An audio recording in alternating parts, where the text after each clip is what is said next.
20 minute में 20 खबर में आपका स्वागत है। आपके साथ मैं हूं अभिषेक। हम अगले 20 मिनट में आपको देश दुनिया की 20 ऐसी खबरें बताने वाले हैं जो इस वक्त न केवल सुर्खियों में हैं बल्कि दिलचस्प और अहम भी हैं।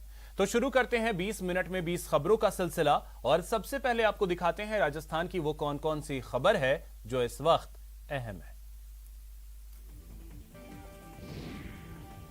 राजस्थान में कोरोना संक्रमण का असर कम होने की वजह से कक्षा 1 से 5वीं तक के बच्चों के स्कूल भी खुल गए हैं। स्कूल में छोटे छोटे बच्चे पहुंचने लगे और निश्चित तौर पर जो स्कूल प्रशासन है उसके ऊपर कहीं ना कहीं एक चुनौती भरा कार्य है कि छोटे छोटे मासूम बच्चों को समझा के रखना कि किस तरह से जो है इस गाइडलाइन की पालना करनी।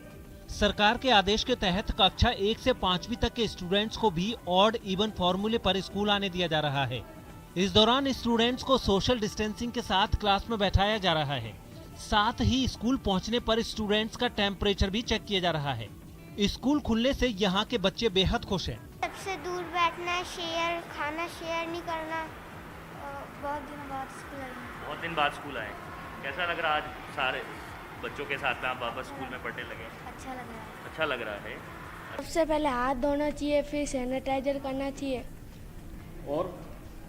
और मास्क पहनना चाहिए। स्कूल तो खुल गए हैं लेकिन अभी भी कुछ अभिभावक छोटे बच्चों के स्कूल भेजने से हिचक रहे हैं और यही वजह है कि पहले दिन स्कूलों में बच्चों की संख्या बेहद कम रही। इंस्ट्रक्शन दिया गया है कि किस तरह से कोविड इसमें जो है क्या क्या आपको किस तरह से अवेयर रहना है। Every time wear your mask, use your sanitizer and seat proper. घर के बरामदे में बुजुर्ग लालू राम मीणा की डेड बॉडी पड़ी है और बाहर पुलिस वाले तफ्तीश में जुटे हैं। दरअसल दौसा के रामगढ़ पचवारा थाने के हेमलाया वाला गांव में रास्ते को लेकर एक ही परिवार के 2 गुटों में हिंसक झड़प हो गई और उसी झड़प में पत्थर लगने से 65 साल के लालू राम मीणा की मौत हो गई। बताया जा रहा है कि हेमलाया वाला गांव में रास्ते को लेकर एक ही परिवार के लोगों के बीच विवाद था। इसी दौरान एक पक्ष ने ग्राम पंचायत के साथ मिलकर सड़क बनवाने का काम शुरू कर दिया। इसी काम के विरोध में दूसरे पक्ष के लोगों ने उन पर हमला कर दिया। इसी दौरान दोनों पक्षों के बीच जमकर पत्थरबाजी हुई जिसमें लालू राम मीणा की मौत हो गई। उनकी लुगाई ने पहले वार कर दिया हमारी भाभी पर और फिर उसने रामतार मीणा ने मेरे पापा पर वार कर दिया और ईंट की देके सिर पे लग गई, उससे मौत हो गई वहीं मौके पर। जब इस मामले की जानकारी पुलिस को मिली तो वो मौके पर पहुंची और पूरे मामले की जांच शुरू कर दी। पर लालू राम नाम के एक व्यक्ति की मृत्यु हो रखी थी। उसकी लाश को हमने पोस्टमार्टम के लिए यहाँ हॉस्पिटल में रखवा दिया है। लालू राम के पुत्र सीताराम ने इस संबंध में एक रिपोर्ट दी है जिस पर हमने एफआईआर दर्ज कर ली है। ट्रक से धुआं लगातार निकल रहा है और उसमें लोड माल को खाली कराने के लिए मजदूर और ट्रक के खलासी और ड्राइवर लगातार कोशिश कर रहे हैं। ट्रक में लगी आग की यह खबर अलवर से आई है। बताया जा रहा है कि अलवर के कैंडलगंज बाजार में एक ट्रक में शॉर्ट सर्किट की वजह से आग लग गई। इस ट्रक में चावल से बने मुरमुरे की बोरियां लोड थी, लिहाजा ट्रक में उठी चिंगारी ने कुछ ही देर में विकराल रूप अख्तियार कर लिया। ट्रक में लगी आग को देखकर मौके पर लोगों की भीड़ लग गई। कुछ देर बाद फायर ब्रिगेड की टीम भी मौके पर पहुंच गई और उसने कुछ ही देर में ट्रक में लगी आग पर काबू भी पा लिया। हालांकि तब तक ट्रक को अच्छा खासा नुकसान हो चुका था। बताया जा रहा है कि आग की वजह से करीब 4 लाख का नुकसान हुआ है। आके लगी तो इसके अंदर कोई शॉर्ट सर्किट के कारण आग लगी होगी। तो इसमें मुरमुरे बड़े इन्होंने सूचना दी दमकल विभाग को। अपने नगर परिषद दमकल टीम रात को आ गई थी और रात से इसका रेस्क्यू कर रहे हैं। इसके सारे कट्टे निकाल के बाहर पटके हैं एक तो, क्योंकि ये मुरमुरे हैं, मुरमुरे में कट्टे फंसे पड़े हैं इसके अंदर। और भाई इन्होंने पूरी मशक्कत के साथ अभी कट्टे बाहर निकाले। रविवार को आयोजित रीट की परीक्षा के दौरान प्रशासन की सख्ती और सुरक्षा इंतजामों की वजह से प्रदेश के अलग अलग हिस्सों से कई मुन्नाभाई गिरफ्त में आ गए। बीकानेर, अजमेर, टोंक, भीलवाड़ा, भरतपुर, प्रतापगढ़, जैसलमेर, सीकर, चूरू जिलों में पुलिस ने कई गिरोहों का खुलासा किया और इनके पास से भारी मात्रा में नकल कराने की सामग्री, दस्तावेज, फर्जी फॉर्म और लाखों का कैश भी बरामद किया गया। बीकानेर पुलिस ने कुख्यात तुलसाराम कालेर गिरोह का खुलासा कर आरोपी मदनलाल जाट, त्रिलोक चंद, ओम प्रकाश जाट, गोपाल कृष्ण और किरण जाट को गिरफ्तार किया है। बीकानेर पुलिस की सूचना पर प्रतापगढ़ में हनुमान बिश्नोई और मालाराम बिश्नोई, नीमका थाना सीकर में आदूराम, अजमेर में गणेशाराम और JNVC बीकानेर से सुरजाराम को गिरफ्तार किया गया है। खास बात यह है कि इन आरोपियों के पास से ब्लूटूथ चप्पल डिवाइस भी मिला है जो 6 से 7 लाख रुपए में बेची गई थी। में एक छोटे से इनपुट के आधार पर एक कैंडिडेट हमने पकड़ा किशनगढ़ में, जिसकी चप्पल में डिवाइस था, वो नकल करने का प्रयास कर रहा था। उसको परीक्षा की शुरुआत में ही पकड़ लिया। उससे पूछताछ चल रही है किस किस से उसका लिंक था और इस तरह के कितने कैंडिडेट इस तरह की गतिविधि में शामिल है, उस सब के बारे में पूछताछ चल रही है। सरकार की ओर से मुफ्त में स्कूटी मिलने से इन लड़कियों के सपनों को पर लग गए हैं। ये लड़कियां अब न बेधड़क होकर केवल कॉलेज जा पाएंगी, बल्कि आगे की पढ़ाई कर अपने भविष्य का फैसला भी खुद कर सकेंगी। दौसा की इन लड़कियों ने 12वीं में 60% से ज्यादा अंक हासिल किए थे। लिहाजा मुख्यमंत्री के माडा योजना के तहत अनुसूचित जनजाति वर्ग की इन लड़कियों को स्कूटी दी गई है। वो स्कूल हमसे कम से कम 5 किलोमीटर दूर थी, जाने में बहुत तकलीफ होती थी। हम पैदल जाते थे और फिर हमने सरकारी कॉलेज में महुआ एडमिशन हुआ। वहीं सरकारी कॉलेज थी, तो घर की परिस्थिति के कारण हम इस कॉलेज में नहीं जा पा रहे थे। इसी कारण स्कूटी मिलने से हम कॉलेज में जा पाएंगे। 12th में 75% बने और हमें पैदल चलने में परेशानी आती, कोई बस भी नहीं थी, पैदल आते थे और अब स्कूटी मिल जाएगी तो हम उससे आ सकते हैं। इस बार दौसा में 523 अनुसूचित जनजाति वर्ग की लड़कियों ने 12वीं में 60% से ज्यादा अंक हासिल किए हैं। बारी बारी से 50 से 60 की संख्या में इन सभी लड़कियों को स्कूटी दी जानी है और इस बार इन सभी लड़कियों का नंबर आया है।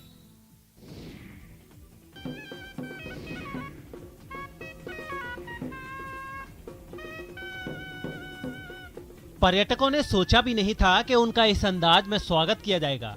उनके लिए ढोल और शहनाई बजाई जाएगी, उन्हें फूलों की माला पहनाई जाएगी। पर्यटकों के ग्रैंड वेलकम की ये तस्वीरें भरतपुर के केवलादेव राष्ट्रीय उद्यान से आई हैं।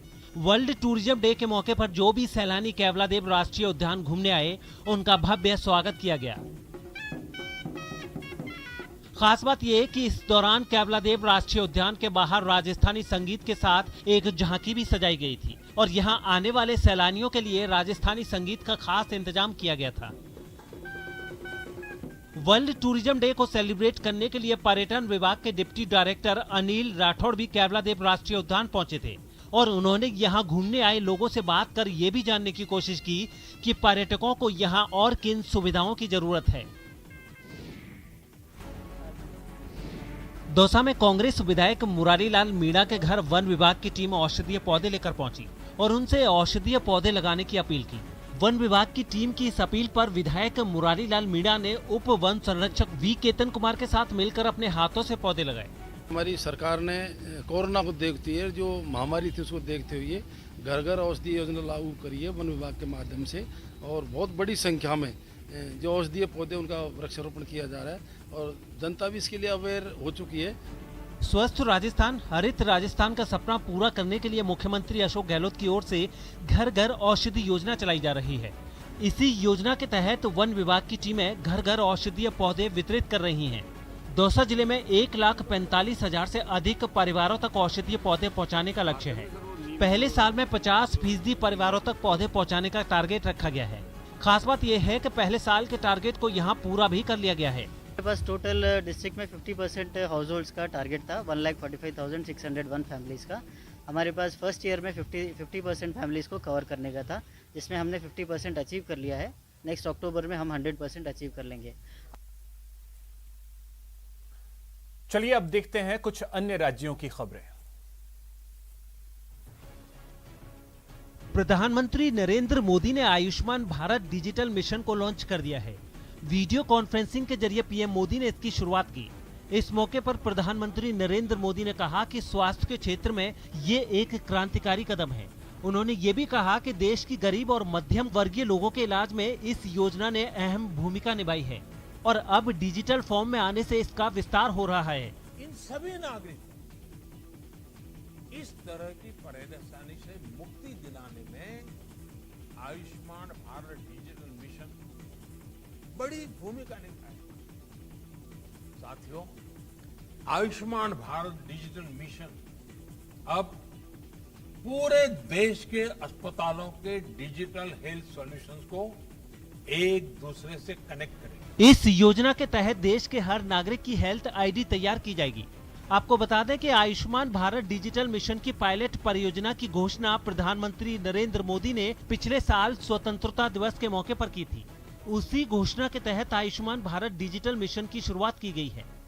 आयुष्मान भारत डिजिटल मिशन को देश के स्तर पर उस समय रोल आउट किया गया है जब आयुष्मान भारत प्रधानमंत्री जन आरोग्य योजना की तीसरी वर्षगांठ मनाई जा रही है। प्रधानमंत्री नरेंद्र मोदी अमेरिका दौरे से लौटने के बाद रविवार की शाम करीब 8:45 बजे सेंट्रल विस्टा प्रोजेक्ट के तहत बन रहे नए संसद भवन का निर्माण कार्य देखने पहुंच गए। उन्होंने कंस्ट्रक्शन साइट पर करीब 1 घंटे का वक्त बिताया। ये पहला मौका है जब पीएम मोदी निरीक्षण करने यहाँ पहुंचे थे। पीएम के इस दौरे की जानकारी किसी को भी पहले से नहीं थी। ऐसे में जब पीएम मोदी रात करीब 8:45 बजे निर्माण स्थल पर पहुंचे तो कई लोग हैरान रह गए। पीएम मोदी ने मौके पर पहुंचकर सिर्फ निर्माण कार्य का निरीक्षण ही नहीं किया, बल्कि उन्होंने उन मजदूरों से भी विस्तार से बात की जो दिन रात इस प्रोजेक्ट को समय रहते पूरा करने की कोशिश कर रहे हैं। मजदूरों के अलावा पीएम मोदी ने वहां मौजूद अधिकारियों के साथ भी बातचीत की। उन्होंने प्रोजेक्ट को लेकर हर बारीकी को समझने की कोशिश की और कई तरह के सवाल जवाब भी लगातार करते रहे। इन तस्वीरों में पीएम को एक नक्शे के जरिए प्रोजेक्ट के बारे में विस्तार से बताया जा रहा है। आपको बता दें कि central Vista project PM Modi का ड्रीम प्रोजेक्ट है। नए संसद भवन में लोकसभा और राज्यसभा कक्षों के अलावा एक भव्य संविधान कक्ष भी बनाया जा रहा है। इसमें भारत की लोकतांत्रिक विरासत से लोगों को रूबरू कराया जाएगा। लड़का नशे में धुत है, दोनों हाथों में चाकू लेकर इस कदर लहरा रहा है मानो उस पर भूत सवार हो। गुस्से से लड़का कांप रहा है। भीड़ ने भी उसे घेर रखा है। कोई बड़ी सी लाठी लेकर उसे डराने की कोशिश कर रहा है तो कोई कुर्सी से उस पर काबू पाने की हिम्मत जुटा रहा है। हाथ में चाकू लेकर भीड़ को धमकाते इस शख्स की ये तस्वीरें मुंबई के दहिसर के एसएन दुबे रोड की हैं। बताया जा रहा है कि श्रीजी इंडस्ट्रियल के पास इस शख्स को लोगों ने नशे में धुत देखा। जब किसी ने इसे टोका तो ये गुस्से में आग बबूला हो उठा और दोनों हाथों में चाकू लेकर लोगों को डराने लगा। इसे चाकू घुमाते देख मौके पर लोगों की भीड़ जमा हो गई। फिर लोगों ने इसे घेर लिया और एक शख्स ने इसे बांस के सहारे डराने की कोशिश की। जब ये डरा नहीं और चाकू नहीं रखा तो उस शख्स ने इसके पैरों पर वार कर दिया। डंडा लगते ही ये शख्स चाकू लेकर उस शख्स के ऊपर कूद पड़ा। इससे पहले कि ये उस पर हमला कर पाता, भीड़ ने इसे दबोच लिया और जमीन पर गिरा दिया। इसके बाद कुछ लोगों ने इसकी पिटाई भी कर दी। हालांकि तब तक पुलिस वाले भी मौके पर पहुंच गए थे और उन्होंने इस नशेड़ी को अपने कब्जे में ले लिया और पूरे मामले की जांच शुरू कर दी। ये बिहार के छपरा के सलहा गांव की तस्वीर है, जहां खुलेआम लाठीबाजी हो रही है। गुस्से से आग बबूला ग्रामीण एक दूसरे पर लाठियां बरसाए जा रहे हैं। दरअसल सलहा गांव के दो गुटों के बीच लंबे अरसे से विवाद चला आ रहा है। इसी विवाद ने अचानक नया मोड़ ले लिया तो दोनों गुट एक बार फिर सरेआम आपस में भिड़ गए। इन लोगों ने एक दूसरे पर जमकर लाठियां बरसाई, पत्थरों से वार किया। इतने से मन नहीं भरा तो लात घूंसे भी बरसाए।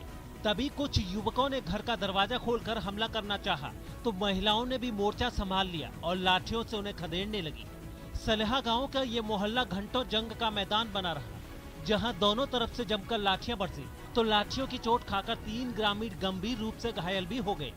दोनों गुटों ने गरखा थाने में एक दूसरे पर एफआईआर दर्ज कराई है।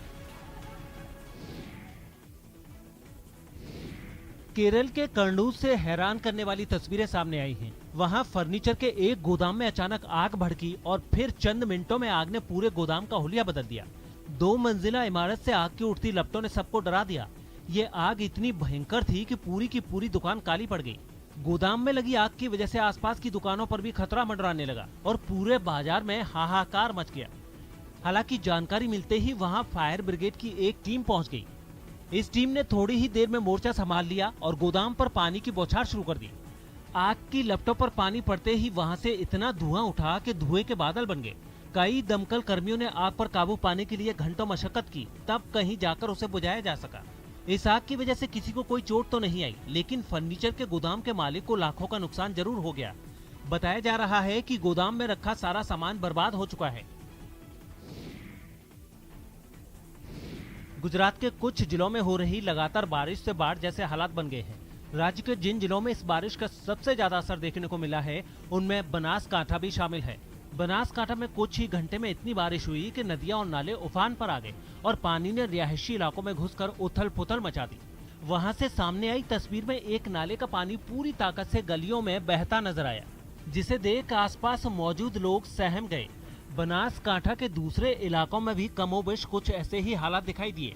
ज्यादातर सड़कें तालाब की तरह नजर आ रही थीं और जो लोग रोजमर्रा के कामकाज के लिए अपने घरों से निकले, उन्हें पानी से भरी इन सड़कों से होकर गुजरना पड़ा। 3 घंटे में 5 इंच बारिश होने के कारण सर्वत्र जलबंबाकार जैसी स्थिति हो गई है। सब दुकानों में 5 से 7 फुट पानी घुस गया है। आप देख सकते हो यहाँ पर जो करियाना की जो दुकान थी वो सब पानी में गरका हो गई है। उधर छोटा उदयपुर जिले से भी ऐसी ही तस्वीरें सामने आई। वहाँ भी बारिश के पानी ने रिहायशी इलाकों में लोगों की मुसीबत बढ़ा दी, जबकि सड़कें भी किसी नहर की तरह नजर आने लगी। मौसम विभाग का अनुमान है कि आने वाले कुछ दिन इसी तरह बारिश का दौर राज्य के कुछ जिलों में जारी रह सकता है। उत्तर प्रदेश के उन्नाव में गरीब कल्याण मेले के दौरान जमकर हंगामा हुआ। वहां बीजेपी विधायक ब्रजेश रावत और हंसनगंज ब्लॉक प्रमुख मीरा यादव के बीच जोरदार बहस हो गई। बताया गया है कि बीजेपी विधायक मंच पर दूसरे दलों के नेताओं की मौजूदगी पर भड़क गए और वो कार्यक्रम छोड़कर जाने लगे, जिन्हें वहां मौजूद अधिकारियों ने समझाने की कोशिश की, मगर विधायक ब्रजेश रावत अपनी बात पर अड़े रहे। राजेश कुमार झा को प्रताड़ित करके जबरदस्ती सरकारी मंच को कब्जा किया गया। बीजेपी विधायक के इस रवैये को देखकर ब्लॉक प्रमुख मीरा यादव नाराज हो गई और उन्होंने सरकारी कार्यक्रम का हवाला देकर मंच पर बैठे दूसरे दलों के नेताओं की मौजूदगी को सही ठहराया। इस बात का समर्थन उन लोगों ने भी किया जिनकी मंच पर मौजूदगी विधायक को रास नहीं आई।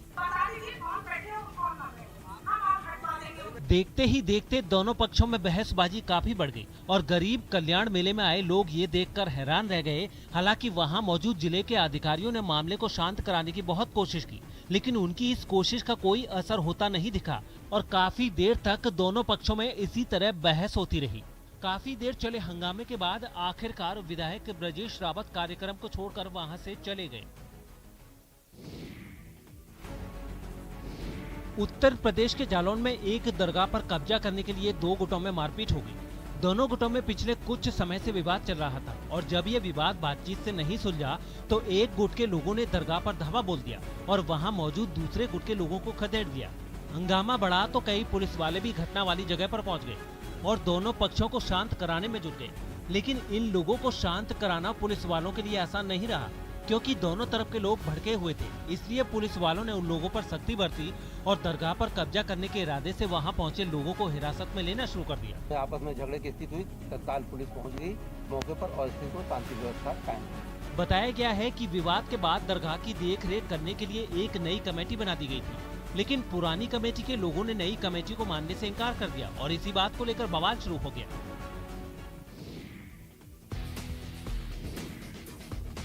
उत्तराखंड के देहरादून में युवाओं की साहसिक खेलों में दिलचस्पी को देखते हुए एडवेंचर फेस्ट का आयोजन किया जा रहा है।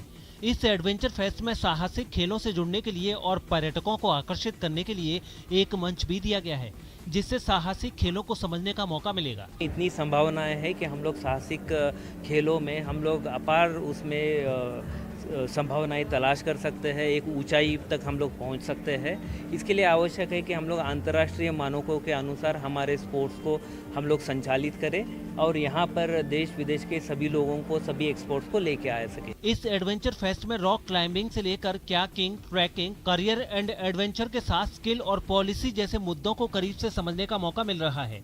वहीं home stay, disaster management, rural tourism के बारे में बताया जा रहा है। इस फील्ड से जुड़े लोगों का मानना है कि एडवेंचर स्पोर्ट्स के लिए उत्तराखंड बड़ा हब बन सकता है। हम लोग बहुत कुछ देख रहे हैं, बहुत सारा है इसमें और भी है जो हमारा साथ में और स्टॉल वगैरह है, जैसे नीम का है, उसके बाद माउंट क्रैब का है और है हमारा भी है साथ में।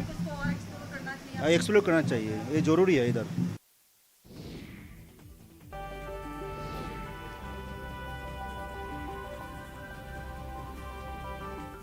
ऐसा लग रहा है किले से बनी ये मूर्तियां जीवंत हो उठी हों। कोई भी रंग सोचिए, वो रंग इन मूर्तियों में आपको मिल जाएंगे।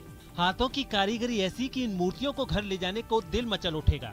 देवी देवताओं से लेकर लॉफिंग बुद्धा तक, घोड़ा गाड़ी से लेकर तमाम तरह के खिलौने, पूरा का पूरा संसार सजा हुआ है तमिलनाडु के कोयम्बटूर के इस किले की मूर्तियों की दुकान में। आपको बता दें कि हर साल नवरात्र के मौके पर यहाँ इसी तरह मूर्तियाँ बेची जाती हैं। पहले मिट्टी की मूर्तियां ज्यादा बिकती थी, फिर पीओपी से मूर्तियां बनने लगी और अब किले की मूर्तियों की बाजार में भरमार है। नवरात्र शुरू होने में अब कुछ ही दिन बचे हैं। ऐसे में कोयम्बतूर के बाजार में इस तरह की कई दुकानें सज गई हैं और लोगों ने भी अभी से अपनी अपनी पसंद और श्रद्धा के हिसाब से देवी देवताओं से लेकर दूसरी तरह की मूर्तियां और खिलौने खरीदने का काम शुरू कर दिया है। पिछले साल कोरोना की वजह से मूर्तियों की बिक्री बहुत कम हुई थी, लेकिन इस बार कोरोना का असर थोड़ा कम हुआ है। लिहाजा इन मूर्तियों को बनाने वाले से लेकर बेचने वालों तक को ये उम्मीद है कि इस नवरात्र उन्हें अच्छी कमाई होगी। चलिए अब देखते हैं कुछ अंतर्राष्ट्रीय जगत की खबरें। अफ्रीकी देश सोमालिया में हुए एक आत्मघाती हमले में 8 लोगों की जान चली गई, जबकि 9 से ज्यादा लोग घायल हो गए। बताया जा रहा है कि हमलावर ने राजधानी मोगादिशु में एक चेक पॉइंट पर विस्फोटकों से भरी कार से टक्कर मार दी, जिसके बाद कार में धमाका हो गया। ये धमाका इतना जबरदस्त था कि कार के साथ साथ वहां खड़ी कई दूसरी गाड़ियों के भी परखच्चे उड़ गए। हर तरफ सिर्फ बर्बादी और बिखरे हुए मलबे की तस्वीरें दिखाई दी। धमाके के बाद राहत बचाव की टीमें वहां पहुंची और लोगों की मदद का काम शुरू किया गया। घायलों को एम्बुलेंस के जरिए अस्पताल पहुंचाया गया। बताया गया है कि जिस चेक पॉइंट पर यह धमाका हुआ वो वहां के राष्ट्रपति भवन के गेट से ठीक पहले पड़ता है और राष्ट्रपति के साथ सोमालिया के प्रधानमंत्री भी बाहर निकलने के लिए इसी रास्ते का इस्तेमाल करते हैं। दक्षिण अमेरिकी देश चिली में शरणार्थियों की बढ़ती संख्या के मुद्दे पर बवाल हो गया। पिछले कुछ समय से वहां हेती, वेनेजुला और दूसरे देशों से आने वाले शरणार्थियों की तादाद तेजी से बढ़ी है और इसी के विरोध में वहां के स्थानीय लोग सड़क पर उतर आए। समंदर किनारे बसे इकीके शहर में तो इस मुद्दे पर जबरदस्त बवाल छिड़ गया। वहां सैकड़ों की तादाद में लोग सड़कों पर उतर आए और शरणार्थियों के खिलाफ नारेबाजी शुरू कर दी। जल्दी ही इस प्रदर्शन में उपद्रव शुरू हो गया। कुछ प्रदर्शनकारियों ने शरणार्थियों के कैंप में तोड़फोड़ शुरू कर दी। इस दौरान आगजनी भी की गई। भीड़ ने शरणार्थियों के टेंट तोड़कर सड़क पर फेंक दिए और उनमें आग लगा दी। गुस्साए लोगों ने चिली की सरकार पर भी जमकर निशाना साधा।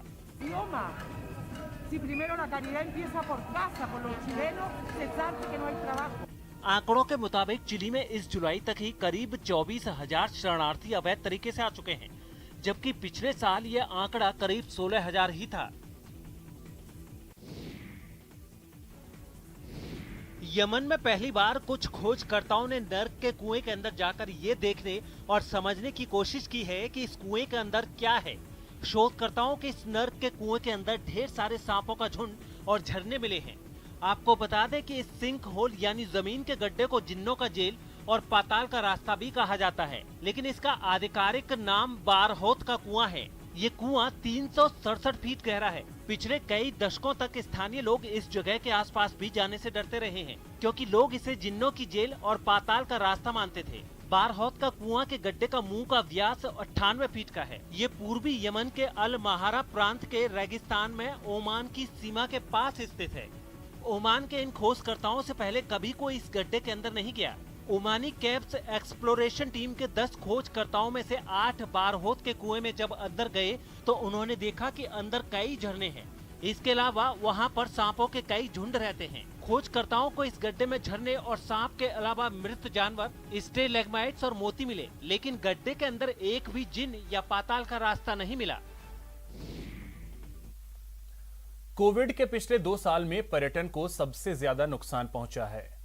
अब बदले हालात के बाद पर्यटन फिर पटरी पर लौटने लगा है, लेकिन मरुधरा को अब भी विदेशी सैलानियों का इंतजार है।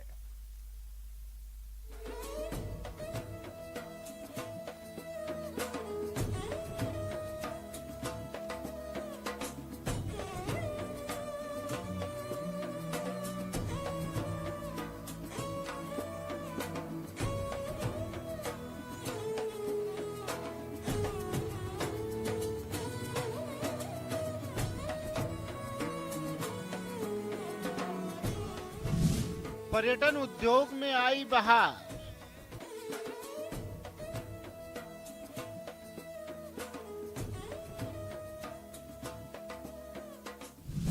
विदेशी पर्यटकों का अब भी इंतजार।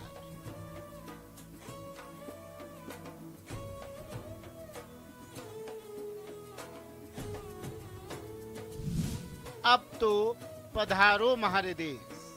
पर्यटन का जो कोविड काल रहा बहुत बुरा रहा, फिर से वापसी हो रही है। कुछ अच्छी उम्मीदें हैं? लग तो रहा है। हाँ। लग रहा है थोड़ा बहुत। किस किस तरह के पर्यटक आ रहे हैं? अभी तो इंडियन आ रहे हैं। इंडियन आ रहे हैं, तो लगता है जल्दी विदेशी भी वापसी करेंगे। दुआएं तो कर रहे हैं। कोरोना की घटती रफ्तार के बीच मरुधरा का पर्यटन उद्योग धीरे धीरे पटरी पर लौटने लगा है। जयपुर में उमड़ रहे पर्यटक इस बात की तस्दीक करते हैं।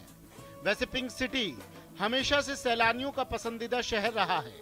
भारत आने वाले पर्यटकों में से हर साल 25% जयपुर जरूर आते हैं।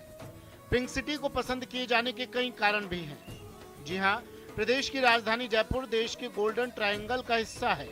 यहाँ आमेर, नाहरगढ़, जयगढ़ जैसे किले मौजूद हैं, तो सिटी पैलेस, जंतर मंतर, हवा महल, अल्बर्ट हॉल जैसे स्थापत्य कला के बेजोड़ नमूने भी सैलानियों को आकर्षित करते हैं। राजस्थान बहुत ही एक बढ़िया जगह है और यहाँ की हेरिटेज बहुत रिच है। जयपुर में बहुत पैलेसेस हैं और मैं एक सजेशन करूँगी कि प्लीज़ कोविड के बाद first you should come to your India, your country for the tourism and don't go outside. एक अंदर बैठे ना 2 साल से बैठे बैठे लग रहा था कि बाहर जाएं घूमने या ना जाएं, लेकिन यहाँ आके महसूस कर रहे हैं कि it's very important for us also. तो फिलहाल इतना ही, नमस्कार।